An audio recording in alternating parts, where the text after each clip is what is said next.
ఈవీ9 national న్యూస్కు స్వాగతం. ముందుగా హెడ్లైన్స్. ఓటర్ లిస్టులో 124 ఏళ్ల మహిళను గుర్తించడంపై గందరగోళం. టీ-షర్ట్లు ధరించి ఎంపీల నిరసన. చంద్రబాబు ప్రజాస్వామ్యాన్ని కూని చేశారు అంబటి.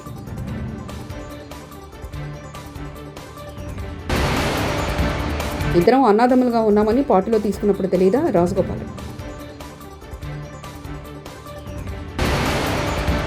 నాగార్జున సాగర్కు పెరిగిన వరద, 16 గేట్లు ఎత్తి నీటి విడుదల. బీహార్ రాష్ట్రంలో ఓటర్ జాబితా పెద్ద దుమారం జరుగుతుంది. కారణం ఏమిటంటే ఓ 124 ఏళ్ల వృద్ధ మహిళ మింతాదేవి పేరు ఓటర్ జాబితాలో కనిపించడమే. అది తెలిసిన ఇండియా కూటమి నేతలు కేంద్ర ప్రభుత్వాన్ని, ఎన్నికల కమిషన్ను గట్టిగా ప్రశ్నిస్తున్నారు. ఈ క్రమంలోనే ఈ వివాదంపై ప్రతిపక్షాలు ఈరోజు వినూత్నంగా తమ నిరసన వ్యక్తం చేశాయి. మింతాదేవి ఫోటో ఉన్న టీ-షర్ట్లు, వాటిపై 124 నాట్ అవుట్ అని రాసి ఉన్న వాటిని ధరించి నిరసనలో పాల్గొన్నారు.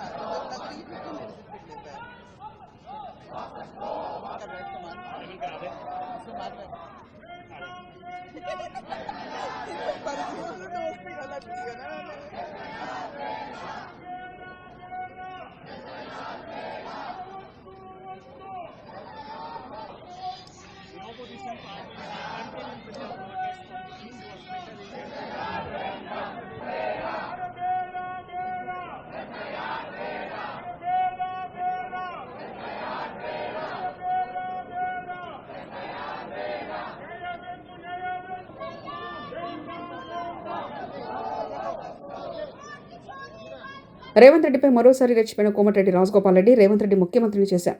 మహబూబ్ నగర్కు ముఖ్యమంత్రిని ఇచ్చారు. ఖమ్మం జిల్లాలో 9 మంది ఎమ్మెల్యేలకు 3 మంత్రులున్నారు. 11 మంది ఎమ్మెల్యేలున్న నల్గొండ జిల్లాకు 3 మంత్రులు ఉంటే తప్పేంటి? సమీకరణలు కుదరడం లేదు అంటున్నారు. ఎందుకు కుదరడం లేదు? ఎవరు పుల్ల పెడుతున్నారు? నన్ను పార్టీలో తీసుకున్నప్పుడు తెలియదా మేమిద్దరం అన్నాదమ్ములం ఉన్నామని? పార్లమెంట్ ఎన్నికల సమయంలో రెండోసారి ప్రామిస్ చేసినప్పుడు తెలియదా మేమిద్దరం అన్నాదమ్ములం ఉన్నామని? ఇద్దరం అన్నాదమ్ములం సమర్థమే కదా, గట్టోలమే కదా, ఇద్దరు మంత్రులైతే తప్పేంటి అంటూ వ్యాఖ్యానించారు. ఒడ్డు దాటినాక ఓడమల్ల పొడు దానిగా బోడమల్ల అన్నట్టుంది. ఇప్పుడు సమీకరణం కుదురుతలేమని మన బట్టి విక్రమార్క గారు అంటుంది. ఏం కుదురుతలేవు? 9 మంది ఎమ్మెల్యేలు ఉన్న ఖమ్మం జిల్లాలో 3 మంత్రులు ఉన్నారు. ఎంతమంది ఉన్నారు? 11 మంది ఎమ్మెల్యేలు ఉన్న నల్గొండకు 3 ఉన్నారు. తప్ప మహబూబ్ నగర్కు ముఖ్యమంత్రి ఇచ్చినాం కదా మనం. రేవంత్ రెడ్డికి ముఖ్యమంత్రులు ఇచ్చినప్పుడు ఇద్దరన్న మీద తప్పేంది? ఇదే నమ్మడం లేవాలని తక్కువ ఇద్దరికిద్దరే గద్దలమే ఇద్దరం. నేనేమంటున్నా, పదవి ఎవరికి ఎప్పుడు ఇవ్వాలని కాంగ్రెస్ పార్టీ అధిష్టానం నిర్ణయం తీసుకుంటుంది. ఆలస్యమైనా సరే నేను ఓపిక పడుతున్నా. పదవుల కోసం పాపులాడే వ్యక్తిని కాను. క్షుద్ర పూజల గురించి మాట్లాడిన వాళ్ళు మంత్రివర్గంలో కాదు, జైల్లో ఉండాలి. మంత్రి స్థాయిలో ఉండే క్షుద్ర పూజలను నమ్మేలా మాట్లాడడం నేరమని కోమటిరెడ్డికి తెలియదా అంటూ జగదీష్ రెడ్డి వ్యాఖ్యానించారు. అవి ఉన్నాయి అని చెప్పి ప్రచారం చేసినా అది నేరం. ఒక మంత్రి స్థాయిలో ఉండి క్షుద్ర పూజలు ఉన్నాయని చెప్పడం, ప్రజల్ని నమ్మించే పని చేసిన కోమటిరెడ్డి వెంకటరెడ్డి కూడా నేరస్తుడే. ఆయన పైన చట్టరీత్యా చర్యలు తీసుకోవాలి. ఆయనకు మంత్రివర్గంలో ఉండే అర్హత కూడా లేదు. ఇటువంటి క్షుద్ర పూజల్ని నమ్మేవాళ్ళు, ప్రచారం చేసేవాళ్ళు, ప్రజల్లో అపోహలు కల్పించే వాళ్లకు తప్పకుండా వీళ్ళు ఉండాల్సింది జైల్లో తప్ప మంత్రివర్గంలో కాదు. ఆయన ఉండాల్సింది జైల్లో తప్ప మంత్రివర్గంలో కాదు. మీ ఇంట్లో కూడా ఆచరించడానికి లేదు క్షుద్ర పూజల్ని. ఎవరింట్లో వాళ్ళు కూడా ఆచరించడానికి వీలు లేదు. అవి లేని మహిమలు ఉన్నాయి అని చెప్పి ప్రచారం చేసే హక్కు ఎవరికి కూడా లేదు. అది సమాజంలో ఒక చెడు పొగడల్ని తీసుకొచ్చే సాంప్రదాయం. అది గతంలో మనం చూసినాం. మనం నెల 2 నెలలకు ఒక వార్త వినేది గతంలో. ఈ క్షుద్ర పూజలు చేసిరన్న వాళ్ళను ఊరంతా కలిసి చంపేసిరని రకరకాలుగా. మరి కోమటిరెడ్డి వెంకటరెడ్డి కూడా ఇవాళ అటువంటి జరిగినాయి అని తెలిస్తే మంత్రిగా అదేందో బయట పెట్టడం నీ బాధ్యత. లేదు అవి ఉన్నాయి, దానివల్లనే అక్కడేదో జరిగింది అని కనుక నువ్వు చెప్పింది ఏదైతే ఉందో ఇది పూర్తిగా శిక్షార్హమైన నేరము.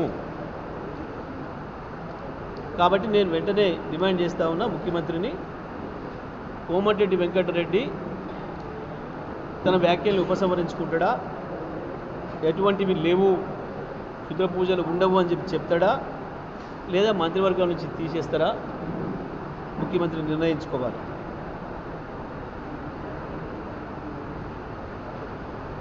నాగార్జునసాగర్ జలాశయానికి వరద ప్రవాహం పెరిగింది. దీంతో అధికారులు 16 క్రస్ట్ గేట్లను 5 అడుగుల మేర తెరిచి నీటిని దిగువకు వదులుతున్నారు.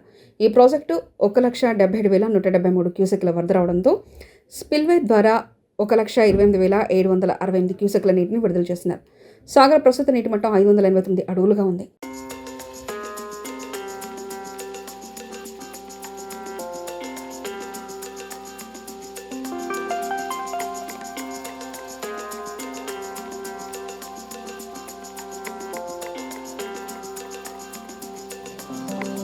పులివెందుల ఒంటిమిట్ట జెడ్పీటీసీ ఉప ఎన్నికల్లో టీడీపీ అరాచకం రాజ్యమెళ్తుందని మాజీ మంత్రి వైఎస్ఆర్సీపీ నేత అంబటి రాంబాబు మండిపడ్డారు. వైఎస్ఆర్సీపీ ఏజెంట్లు, ఓటర్లు బూత్ల వద్దకు వెళ్లకుండా అడ్డుకున్నారు. టీడీపీ పోలీసులు కలిసి వ్యూహాత్మకంగా పద్ధతి ప్రకారం కుట్ర చేశారని అంబటి ఆగ్రహం వ్యక్తం చేశారు. పులివెందుల ఒంటిమిట్టలో టీడీపీ అరాచకాలపై ఎస్ఈసీ, వైఎస్ఆర్సీపీ నేతలు ఫిర్యాదు చేశారు. అనంతరం మీడియాతో మాట్లాడారు. తెలుగుదేశానికి చెందినటువంటి కార్యకర్తలనండి, రౌడీలనండి వచ్చి క్యూలో నిలబడి పులివెందుల్లో ఓట్లు వేస్తున్నటువంటి దృశ్యాలు మనం చూస్తున్నాం. రామసుబ్బారెడ్డి గారు జమ్మలమడుగు మాజీ శాసనసభ్యుడు, మాజీ మంత్రి, ఆయన ఒక ప్రెస్ మీట్ పెట్టి చాలా వివరంగా చెప్పాడు. ఫోటోలు కూడా రిలీజ్ చేశాడు. ఇదిగో ఈ ఓటు వేస్తున్నవాడు పులివెందుల్లో పలానా గ్రామంలో ఓటు వేస్తున్న వ్యక్తి ఆ ప్రాంతపు వ్యక్తి కాదు, మా జమ్మలమడుగు నుంచి వెళ్ళిన పలానా సుబ్బారావు అని చెప్పాడు. ఇంతకన్నా సాక్ష్యాధారాలు ఏం కావాలని అడుగుతా ఉన్నా. పులివెందుల్లో ఉన్నటువంటి 10,601 ఓట్లలో మరి ఎన్ని పోలైనయో సాయంత్రానికి తెలుస్తుంది, కానీ మోర్ దాన్ 50% పక్క గ్రామాల నుంచి, అంటే ఆ సెగ్మెంట్లో లేనటువంటి ఓటర్లు వచ్చి తమ ఓటు హక్కును వినియోగించుకున్నారు. అంటే పులివెందుల సెగ్మెంట్లో ఉన్నటువంటి వారు ఓటు హక్కుని వినియోగించుకోలేకపోయారు. ఇది జరుగుతున్నటువంటి విధానం. దీనికి ప్రధానమైన కారణం ఏంటంటే పోలీసు యంత్రాంగం.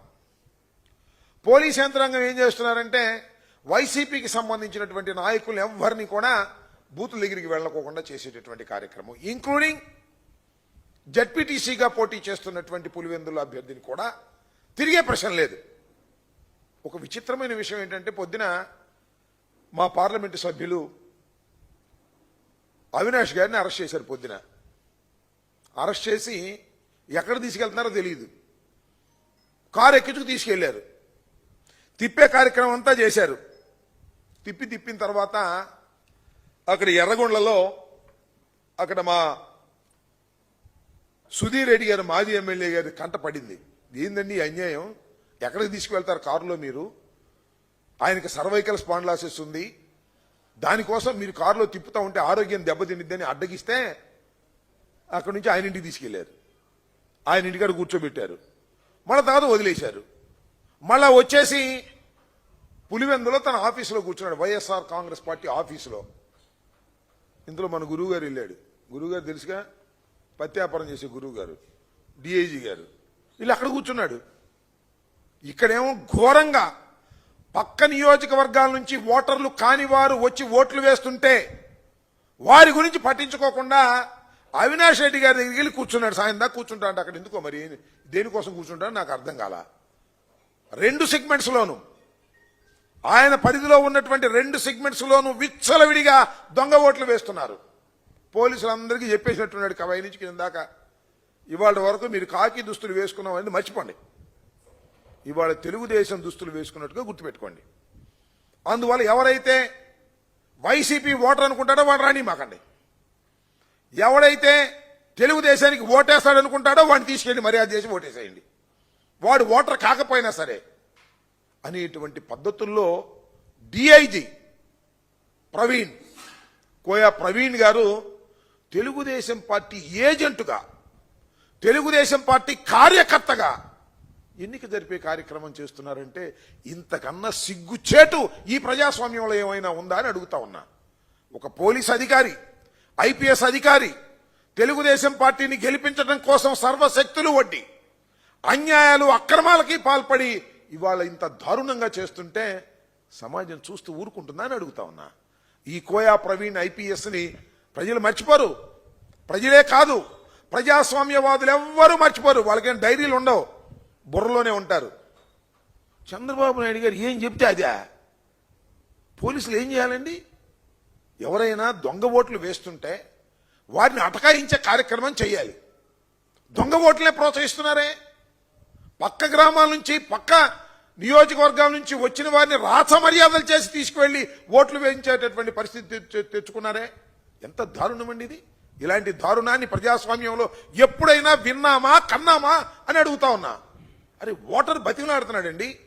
అయ్యా, నా ఓటు హక్కును వినియోగించుకోవాలి అని పోలీసులు కాళ్ళు పట్టుకుని బతిమలాడుతున్నా. కుదరదు. మా వాళ్ళు వేరే వచ్చారు, పక్క గ్రామాల నుంచి, పక్క ఊళ్ళ నుంచి వచ్చారు, వాళ్లే ఓట్లేస్తారు, వాళ్లే గెలిపిస్తారు అనేటువంటి పద్ధతుల్లో ఇవాళ ఎన్నిక జరుగుతూ ఉంది. ఇవాళ ఏంటండి, కాంగ్రెస్ వైఎస్ హర్ ఘర్ కా తిరంగా కార్యక్రమంలో భాగంగా కర్నూలులో అతిపెద్ద జాతీయ జెండాతో ర్యాలీ నిర్వహించి రికార్డు సృష్టించారు.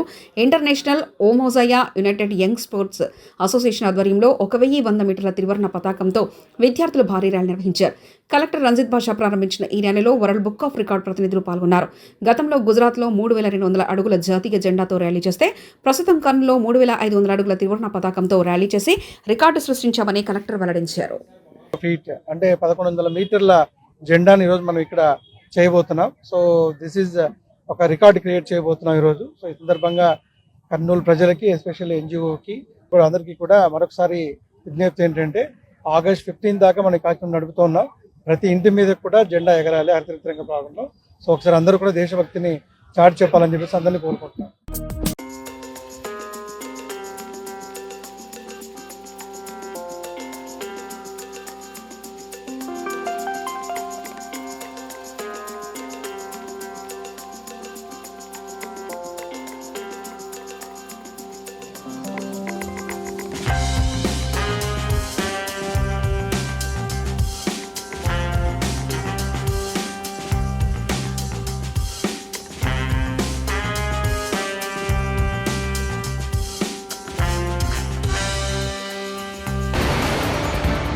ఓటర్ లిస్టులో 124 ఏళ్ల మహిళను గుర్తించడంపై గందరగోళం. టీ-షర్ట్లు ధరించి ఎంపీల నిరసన.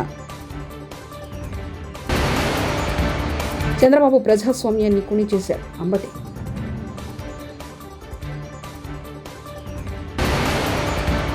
ఇద్దరం అన్నాదమ్ములుగా ఉన్నామని పార్టీలో తీసుకున్నప్పుడు తెలియదా? రాజగోపాల్.